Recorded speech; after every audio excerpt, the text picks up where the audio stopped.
بسم اللہ الرحمن الرحیم۔ رسول اللہ صلی اللہ علیہ وسلم کی لائف کے بارے میں جو ہم پڑھ رہے تھے اس کا آج 15th سیشن ہے۔ لاسٹ سیشن کا بریفلی ریکیپ کر دیتی ہوں۔ اس میں ہم نے یہ دیکھا تھا کہ اب وہ مرحلہ شروع ہو گیا رسول اللہ صلی اللہ علیہ وسلم کی اس رسالت کے جو مشن ہے اس میں جس کو مرحلہ ہجرت اور برات کہتے ہیں، کہ بس اب بالکل اینڈ کا ٹائم آ گیا جس میں رسول اللہ صلی اللہ علیہ وسلم نے اپنی تمام تر کوششوں کے ساتھ ان تک میسج پہنچا دیا، اور اب جب قوم نہیں مانتی تو پھر نبی کو حکم ہو جاتا ہے کہ وہ اس جگہ سے دوسری جگہ ہجرت کر جائے۔ تو اس ہجرت کے لیے پہلے ایک بیس یا ایک گراؤنڈ تیار کیا جا رہا ہے کہ رسول اللہ صلی اللہ علیہ وسلم کہاں ہجرت کر کے جائیں گے۔ تو آپ صلی اللہ علیہ وسلم کو خواب میں بھی دکھایا گیا کہ آپ ایسی جگہ میں ہجرت کر رہے ہیں جہاں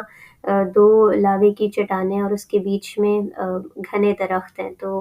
رسول اللہ صلی اللہ علیہ وسلم کو کلیئرلی انڈیکیٹ نہیں کیا گیا کہ یہ کون سی جگہ ہے، لیکن پھر جب مدینہ سے لوگ آئے اور انہوں نے آپ صلی اللہ علیہ وسلم سے بیعت کی، جس کو ہم نے پچھلی بار پڑھا تھا کہ انہوں نے آپ صلی اللہ علیہ وسلم سے ایک ایگریمنٹ، ایک ڈیل کیا تھا کہ آپ ہجرت کر کے ادھر آ جائیں۔ تو شروع کی جو فرسٹ ایگریمنٹ تھا اس میں تو بس یہ تھا کہ وہ رسول اللہ صلی اللہ علیہ وسلم جو ٹیچنگس لے کر آئے ہیں ان کو مانیں گے اور اسلام کو اسپریڈ کریں گے اپنے باقی لوگوں میں، اور اسلام کے جو بیسک احکامات، نماز، روزہ وغیرہ، ان کی پابندی کریں گے۔ اور اس کے بعد پھر جو نیکسٹ ٹریٹی ہوئی اس میں آپ صلی اللہ علیہ وسلم کے ساتھ یہ معاہدہ طے کیا گیا کہ آپ صلی اللہ علیہ وسلم اگر ہجرت کر کے وہاں آئیں گے تو وہ ہر صورتحال میں آپ صلی اللہ علیہ وسلم کا ساتھ دیں گے۔ تو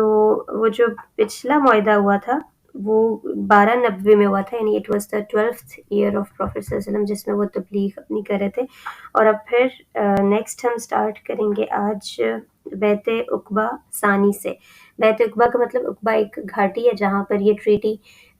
آپس میں کی گئی، اور ثانی کا مطلب دوسری۔ تو دوسری دفعہ دوبارہ مسلمان اکٹھے ہوئے جو کہ مدینہ سے آئے تھے، اور ہم نے یہ بھی پڑھا تھا کہ مدینہ میں دو مین گروپس رہتے تھے، ایک اوس اور ایک خزرج، جو کہ بیسیکلی عرب ہی تھے لیکن ان کا جو عقیدہ اور ریلیجن تھا وہ مشرکانہ تھا۔ اور اس کے علاوہ مدینہ میں 3 بڑے گروپس یہود کے رہتے تھے جو کہ ساتھ ہی ان کے رہتے تھے، بنو قینقاع، بنو نذیر اور بنو قریظہ۔ تو اس میں کچھ لوگوں نے اسلام کو قبول کیا اور پھر اس کو اس حد تک پسند کیا کہ آپس میں اسپریڈ کرنا شروع کیا، اور پھر حضرت مصعب بن عمیر رسول اللہ صلی اللہ علیہ وسلم کی طرف سے گئے اور وہاں پر دین کا میسج پہنچایا۔ اور اس پورے سال کے اندر یہ ہوا کہ مزید لوگوں میں ایکسیپٹنس پیدا ہوئی، جیسے وہ کہتے ہیں کہ مدینہ کی زمین بہت زرخیز تھی اسلام کے لیے، اسلام کو قبول کرنے کے لیے، ان میں زیادہ ایکسیپٹنس تھی۔ اور اس کی ریزن ہم نے لاسٹ ٹائم پڑھی تھی کہ وہ یہود کے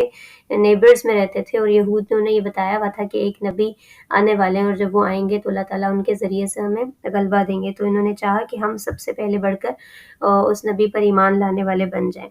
تو یہ جو اب سیکنڈ ایگریمنٹ یا ڈیل ہونے لگی ہے اوس اور خزرج اور رسول اللہ صلی اللہ علیہ وسلم کے بیچ میں،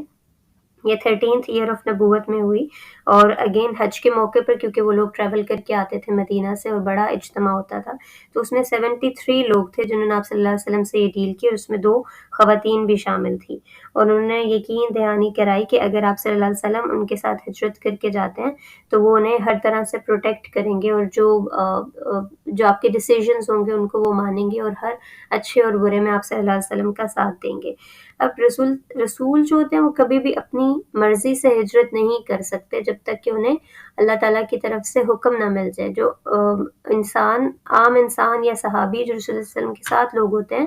وہ ہجرت کر سکتے ہیں، وہ کسی چیز کے باؤنڈ نہیں ہوتے، لیکن رسولوں کو جب تک حکم نہیں ہوتا وہ اپنی قوم کو چھوڑ کر جا نہیں سکتے۔ اس لیے رسول اللہ صلی اللہ علیہ وسلم نے ہجرت حبشہ بھی نہیں کی، اور جو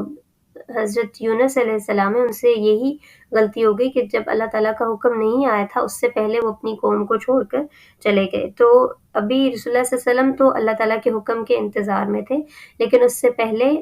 جو صحابہ کرام ہیں ان کو آپ صلی اللہ علیہ وسلم نے یہ خوشخبری دی تھی کہ اب وہ اس جگہ کو چھوڑ کر جا سکتے ہیں، کیونکہ مکہ کی زمین نہ صرف نبی کریم صلی اللہ علیہ وسلم بلکہ باقی جو ان کو فالو کر رہے تھے ان کے لیے بھی بہت تنگ کر دی گئی تھی۔ تو مسلمانوں کو یہ حکم مل گیا یا اجازت مل گئی کہ اب وہ جب چاہیں ہجرت کر کے مدینہ جا سکتے ہیں۔